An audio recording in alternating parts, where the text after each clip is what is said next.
because they can't beat me. If they could beat me, they would have went to the polls. But now when I bring the people out, you don't let them in? Since they are unable to defeat me, they would have gone to the authorities if they could. But now that I've brought the people out, you refuse to let them in.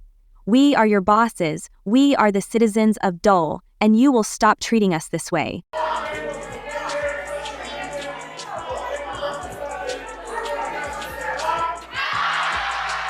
For those following this saga, it's the perfect storm of political infighting, public outrage, and Tiffany Henyard's undeniable flair for theatrics. More than a politician, Tiffany is a walking headline, a larger-than-life personality whose every move feels scripted for a Netflix drama. But the latest chapter may mark the end of her grip on power. After a contentious Democratic caucus filled with tension and procedural chaos, she was ousted from her role as supervisor of Thornton Township, a position she had controversially held alongside her role as mayor of Dalton. This unusual dual-office arrangement had already raised eyebrows, and her removal only heightened the scrutiny. The defeat was a significant blow to her once formidable influence in local politics. True to form, Tiffany framed the loss as a battle against injustice, rallying supporters with claims of voter suppression and unfair tactics by her rival, State Senator Napoleon Harris. But the reality was far less cinematic. Harris's team had simply outmaneuvered her, skillfully leveraging caucus rules to secure their slate, while Tiffany's efforts crumbled amid disorganization and missteps. The result was a decisive shift in the local political landscape, leaving Tiffany scrambling to redefine her role in the aftermath. This is political drama at its juiciest, and if you're not already invested, now's the time to grab some popcorn. The story of Tiffany Henyard is far from over. Whether she stages a dramatic comeback or fades into political obscurity remains to be seen. But one thing is certain: this saga is as compelling as it is chaotic. A prime example of people that's puppet masters trying to control the narrative. Tiffany's political ambitions came to an abrupt and dramatic halt as a room packed with her rivals erupted in applause when her name was denied a place on the ballot. Unable to contain her frustration, she stormed out in fury, hurling accusations at anyone who would listen, an act later deemed illegal and ultimately contributing to her expulsion from the process. The jubilant crowd, already reveling in her downfall, taunted her with jeers like, "Hey, kiss it goodbye," and talk about an exit. Adding insults to injury, the catalyst for Tiffany's removal was a procedural technicality tied to caucus rules that hadn't been used in Thornton Township for 30 years.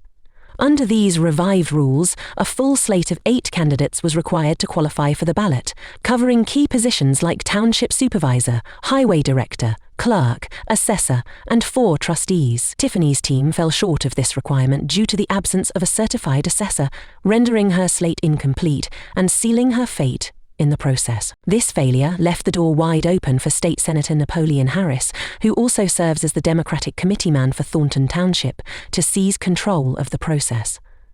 Harris not only revived and enforced the dormant caucus rules, but also orchestrated his own selection as the Democratic nominee for Township's supervisor. To Tiffany's camp, it was a calculated power play, one they described as both unfair and potentially unlawful, accusing Harris of manipulating the rules to secure his victory while marginalizing dissent. Despite these accusations, the caucus proceedings and the raucous applause from her rivals marked a decisive end to Tiffany's campaign. Her efforts and allegations were ultimately overshadowed by the procedural technicality that unraveled her ambitions and solidified Harris's hold on power. It's the right way. Illegal. This saga vividly illustrates a classic political power play, with accusations flying and tensions boiling over. Tiffany, a self-proclaimed defender of fairness, faced off against what she described as a manipulative puppet master pulling the strings, none other than State Senator Napoleon Harris. Refusing to quietly accept defeat, Tiffany branded the entire process as a blatant case of voter suppression, accusing Harris of orchestrating an unfair and undemocratic caucus. Her allegations were as dramatic as her response, claiming that many of her supporters, whom she had personally arranged to transport using township buses, were deliberately locked out of the caucus. According to Tiffany, the exclusion of her backers, a critical part of her base, was no accident but a calculated move to rig the process in Harris's favor. Adding fuel to the fire, she announced plans to sue everyone involved, declaring, "This is a legal process, and I will not stand by while democracy is trampled." But the twist in this saga was yet to come, hinting that the story of Tiffany Henyard was far from over. The revelation that the buses Tiffany arranged for her supporters reportedly arrived late added an ironic twist to the unfolding drama. This logistical blunder left many of her loyalists stranded outside in the cold as the caucus proceeded without them, further fueling her outrage. Critics were quick to point out the irony, suggesting that the chaos was less a product of Harris's alleged interference and more a result of Tiffany's own mismanagement. Meanwhile, the caucus pressed on, culminating in Harris being named the Democratic nominee, a result Tiffany staunchly refused to accept as legitimate. To her, this was more than a political setback. It was a personal affront and a direct assault on the democratic process, one she vowed to fight with every legal tool at her disposal. The image of Tiffany as a defiant drama queen, unwilling to concede, clashed with her portrayal of herself as a champion of justice, creating a narrative as contentious as the events themselves. Her claims of voter suppression, paired with the chaotic scene of locked-out supporters, late buses and accusations of manipulation, painted a vivid picture of political theatre where the stakes were high and the players were determined to win at any cost. In the end, the spectacle left observers divided, some viewing Tiffany as a victim of a rigged system, while others saw her as the architect of her own downfall. We're getting let in at the proper time. We had a caucus, and the people voted for a slate of candidates to represent them. The caucus itself was nothing short of a 7-minute political whirlwind, a maelstrom of strategic maneuvering and high-stakes drama that ultimately sealed the fate of the candidates. When the dust settled, it was glaringly clear that State Senator Napoleon Harris had the upper hand, as he and his carefully orchestrated slate secured their nominations. For Tiffany, the outcome was a devastating blow, leaving her with one last unlikely path to retain her position as supervisor: launching a write-in campaign. It was a long shot at best, given the dismal success rate of write-in bids. The stark contrast between the two camps was impossible to ignore. Harris's team, meticulously pre-registered and strategically seated, exuded precision and control, while Tiffany's supporters, disorganized and late to the game, scrambled to gain entry. The chaotic scene outside, with her backers frantically navigating the process, stood in sharp contrast to the calm, calculated presence of Harris's camp inside. It was a symbolic reflection of the larger power struggle playing out, where order met disorder, strategy met spontaneity, and preparation triumphed over passion. The calm, orderly proceedings within the caucus symbolized the stark imbalance in planning and execution between the two camps. For Tiffany, the caucus's brevity and the apparent lack of inclusivity underscored what she saw as an unfair and undemocratic process. But the reality was clear. Harris had outmaneuvered her at every turn, capitalizing on the rules, timing, and logistical advantages to secure victory for his slate. Faced with the daunting prospect of salvaging her political career through a write-in bid, a notoriously uphill battle, Tiffany found herself at a critical crossroads. The disparity between the two camps was undeniable, with Harris's calculated precision standing in sharp contrast to Tiffany's disarray. As the dust settled, many were left wondering whether she could overcome such a crushing blow, or if Harris's triumph marked the end of her political road. Minutes. That's all it took for Tiffany Henyard to be out as the Democratic nominee for Thornton Township supervisor, and she left here visibly upset. Tiffany's tenure as both mayor and supervisor has been nothing short of contentious, marked by extravagant expenditures and questionable leadership decisions. For years, she has faced harsh criticism for allegedly squandering public funds on upscale travel, expensive dinners, and even personal accessories. As if that weren't enough, reports have surfaced that the FBI has been investigating her administration for months, probing into everything from financial misconduct to alleged abuse of power. One troubling report revealed that she spent over $40,000 on Amazon in a single day. Yes, you read that correctly, $43,000. To add to the scandal, her cancer charity was shut down for failing to disclose how it spent its funds. As Tiffany's fall from grace unfolds, her detractors are celebrating, with many saying it's long overdue. One fan comment summed it up: "It's about time." Tiffany's political journey has been encapsulated perfectly by her contrasting public image.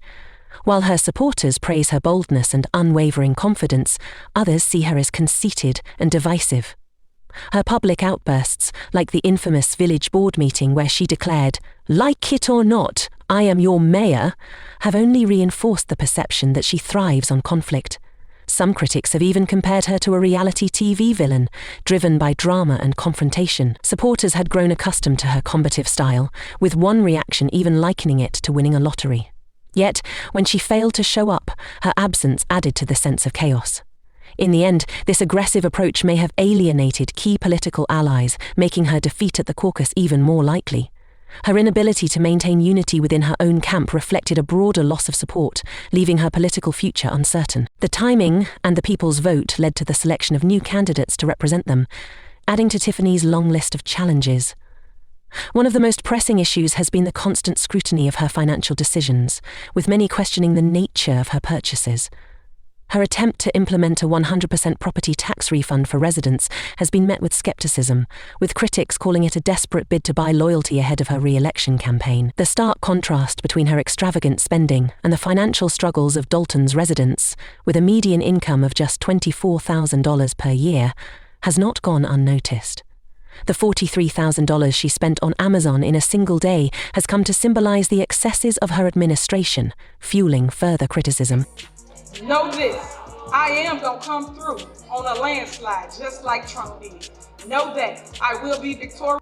The caucus was nothing short of a 7-minute political whirlwind, a maelstrom of strategic maneuvering and high-stakes drama that ultimately sealed the fate of the candidates. When the dust settled, it became glaringly clear that State Senator Napoleon Harris had the upper hand, with his carefully orchestrated slate successfully nominated. This outcome left Tiffany facing a bleak and uphill battle, with her only remaining option being a write-in campaign. A long shot under even the best of circumstances. After all, successful write-in campaigns are rare, and the odds were undeniably stacked against her. The contrast between the two camps was striking. Harris's team, meticulously pre-registered and strategically seated, exuded an aura of preparedness and control, while Tiffany's supporters, disorganized and late to the game, scrambled desperately to gain entry into the caucus. The chaotic scene outside, with her backers frantically trying to navigate the process as Harris's camp moves forward with precision, underscored the stark disparity in strategy, preparation, and execution. The caucus was a stark display of imbalance in planning and execution. While Tiffany's backers frantically tried to navigate the process, Harris's group calmly proceeded within, symbolizing the sharp divide between the two camps. For Tiffany, the caucus's brevity and the apparent lack of inclusivity underscored what she perceived as an unfair and undemocratic process. But the reality was that Harris had outmaneuvered her at every turn, skillfully leveraging the rules, timing, and logistical advantages to secure victory for his slate. Faced with the daunting prospect of salvaging her political career through a write-in bid, a notoriously uphill battle, Tiffany found herself at a crossroads. The disparity between the two camps loomed large, leaving many to question whether her campaign could overcome such a crushing blow or if Harris's domination marked the end of her political road. Her political troubles didn't begin here. From extravagant expenditures to dubious leadership choices, Tiffany's tenure as mayor and supervisor has been nothing short of controversial, with mounting scrutiny over her decisions and growing doubts about her ability to lead. Tiffany's tenure as mayor and supervisor has been marked by relentless controversy. For years, she has faced criticism for allegedly misusing public funds on upscale travel, lavish dinners, and personal accessories. Adding to the scandal, the FBI has reportedly been investigating her administration for months, probing allegations of financial misconduct and abuse of power. One particularly shocking revelation was her reported $443,000 spending spree on Amazon in a single day. Yes, you read that correctly, $443,000. Compounding her troubles, her cancer charity was shut down after failing to disclose how its funds were spent. As her political downfall unfolds, critics are celebrating, with many declaring it long overdue. One comment from a resident captured this sentiment perfectly. While her supporters applaud her boldness and unwavering confidence, others see her as conceited and divisive. Her public outbursts, like the infamous village board meeting where she declared, "Like it or not, I am your mayor," have only reinforced the perception that she thrives on conflict. Some residents have even likened her behavior to that of a reality TV villain, driven more by drama than diplomacy. Tiffany's combative approach to politics may have cost her the support of key political allies, ultimately contributing to her defeat at the caucus. Supporters who had been bussed in hoped for a show of strength, with one describing the moment as feeling like winning the lottery. But Tiffany was notably absent when it mattered most. As candidates were later chosen to represent the people, the flaws in her strategy became evident. Adding to her challenges is the constant scrutiny of her financial decisions, with many questioning the purpose of her high-profile expenditures. Her proposal to implement a 100% property tax refund for residents was met with skepticism, with critics calling it a desperate attempt to buy loyalty ahead of her re-election bid. This criticism is amplified by reports of her lavish spending habits, which stand in stark contrast to the financial reality of Dalton's residents, who have a median income of just $24,000 per year. Such disparity has fueled public doubt about her leadership and her priorities as a public servant. Tiffany's leadership has been marred by controversy, with her financial decisions and leadership tactics drawing intense scrutiny. Her administration's spending habits, symbolized by the infamous $43,000 Amazon shopping spree in a single day, have come to embody the perception of excess and mismanagement. But the disputes extend beyond money.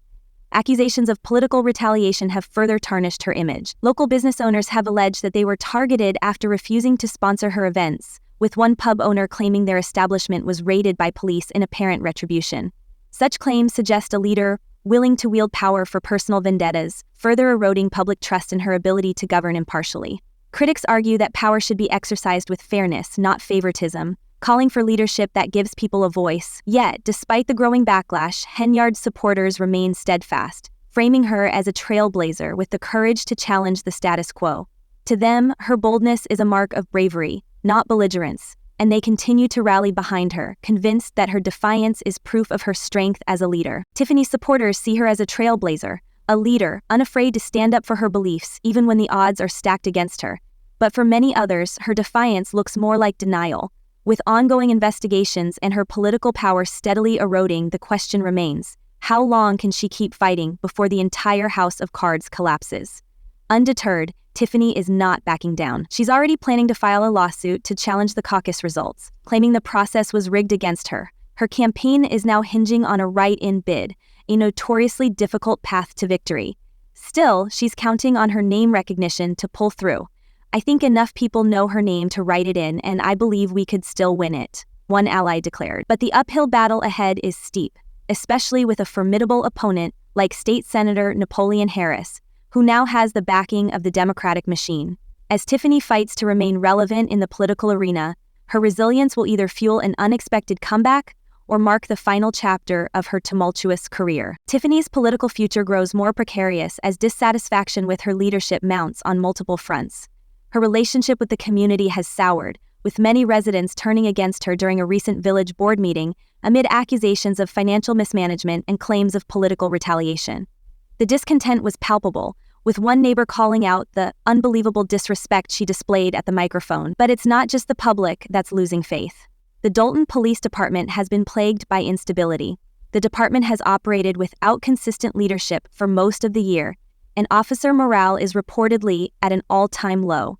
Her hand-picked police chief was recently removed from his position after a judge deemed him unfit to serve, further damaging her credibility. Jason House, a mayoral candidate and vocal critic, did not hold back, stating, "It is a challenge, but we are persevering and working to provide them with all the support they require during this trying time." Meanwhile, financial mismanagement accusations continue to dog her administration.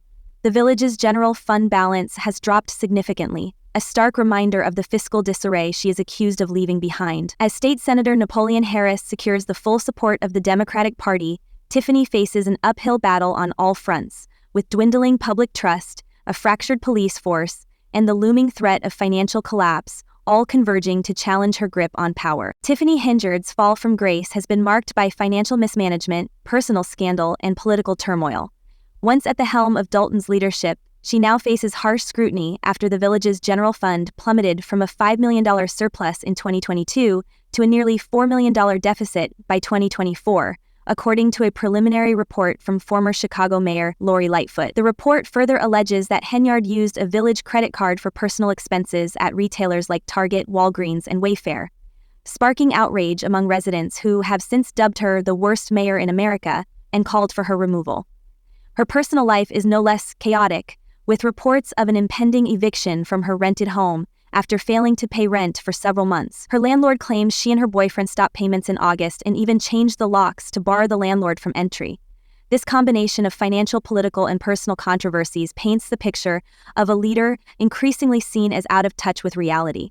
With her credibility crumbling, many are left wondering what's next for Tiffany Henyard and whether she can stage a comeback, or if her time in power is truly coming to an end. Can Tiffany Henyard mount a comeback with a writing campaign? Or is this the beginning of the end for her political career? And what about the ongoing investigations into her administration? Could they lead to even more trouble? One thing is for sure, this story is far from over. What do you think? Can Tiffany bounce back from this? Or is her political career truly finished? Do you believe the caucus was truly unfair? Or is this just another example of her refusing to take responsibility for her actions? Share your thoughts in the comments below, and don't forget to like and subscribe for further updates on this unfolding drama. Stay tuned,